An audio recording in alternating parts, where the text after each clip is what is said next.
Hoy tenemos la oportunidad de hablar con Miguel Ángel Mendoza, el especialista de seguridad informática del laboratorio ESET de Latinoamérica. Hay tres temas muy interesantes: el futuro del teletrabajo, o sea, más allá de que llegó para quedarse, qué es lo que va a venir.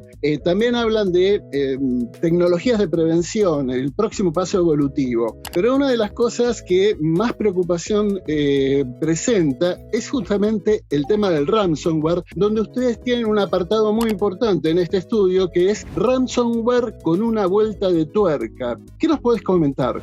Claro que sí, Gustavo. Bueno, en realidad esta sección la incluimos dada la vigencia del ransomware, ¿no? Desde hace algunos años hemos venido platicando de esta temática, no es algo nuevo. Sin embargo, lo que sí observamos es que continuamente se reinventa. Se agregan nuevas características que lo hacen una amenaza latente. Los enfoques que se continúan utilizando en realidad están afectando de una manera importante a las organizaciones de cualquier tipo. Y además, bueno, estas características que podemos ir ahondando un poquito más adelante si quieres sobre ellas, mantienen o hacen vigente esta amenaza informática.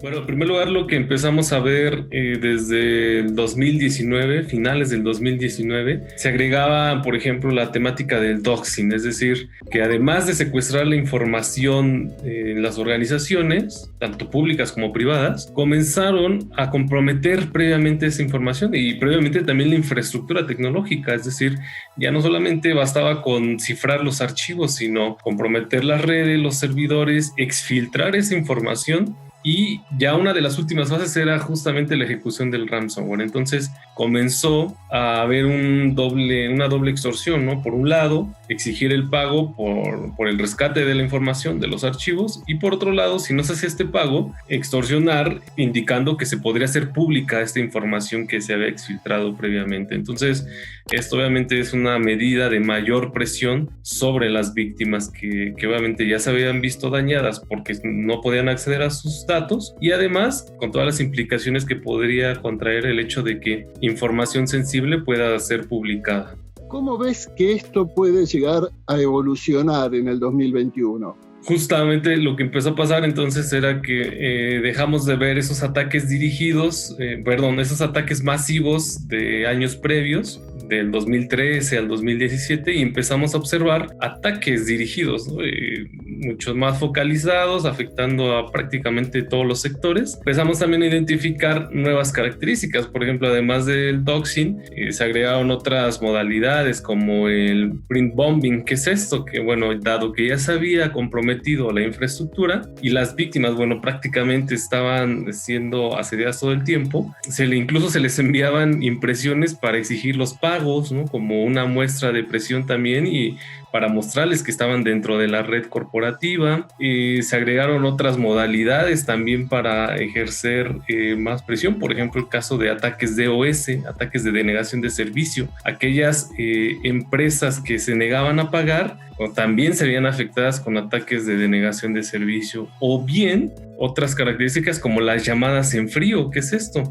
Que cuando los atacantes se daban cuenta de que las víctimas estaban intentando hacer o restaurar uno de sus respaldos o evitar el pago, pues directamente unas llamadas a sus números particulares o de la oficina, dado que tenían toda esa información. Entonces, todas estas modalidades se fueron agregando, y obviamente se trata de ataques más sofisticados, ya no solamente basados en el cifrado de la información, sino incluso amenazas que funcionan como APTs, ¿no? Amenazas persistentes avanzadas que están todo el tiempo afectando a las víctimas, buscando obviamente obtener una ganancia económica. Bien, es muy interesante lo que planteas, porque nos enfrentamos a un escenario donde no solo los ataques están totalmente dirigidos, sino que los atacantes muestran mucha evidencia de que estuvieron parasitando los sistemas y miren, acá les estoy mandando que tengo determinado tipo de información, y cuando uno está generando las contramedidas llaman por teléfono y digan, miren que estamos viendo que ustedes están tratando de generar contramedidas. Las empresas como ESET, que invierten en investigación en ciberseguridad, también tienen un punto muy clave en su programa, que es el tema de capacitación. Y estuvimos hablando hace un rato, antes de la nota, que están por lanzar un webinar. Continuamente entregamos ese tipo de información, investigaciones al público en general, y el 27 de mayo próximo estaremos hablando justamente de estas modalidades identificadas en el ransomware, las tendencias, también estadísticas bastante interesantes. Nosotros desde el 2020 empezamos a lanzar un informe que denominamos el informe de amenazas trimestral para conocer el estado actual de la ciberseguridad en torno a las amenazas informáticas. Basados en esos registros, en la telemetría de SET, bueno, vamos a estar entregando información actualizada en torno al ransomware el próximo 27 de mayo.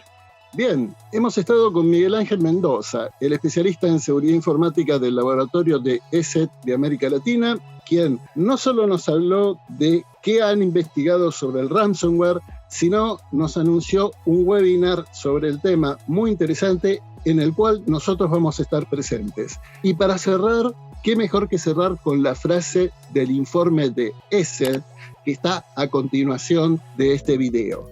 La frase es: incluso cuando la marea comience a cambiar y retomemos una vida más cerca de lo que era previo a la pandemia, no debemos bajar la guardia.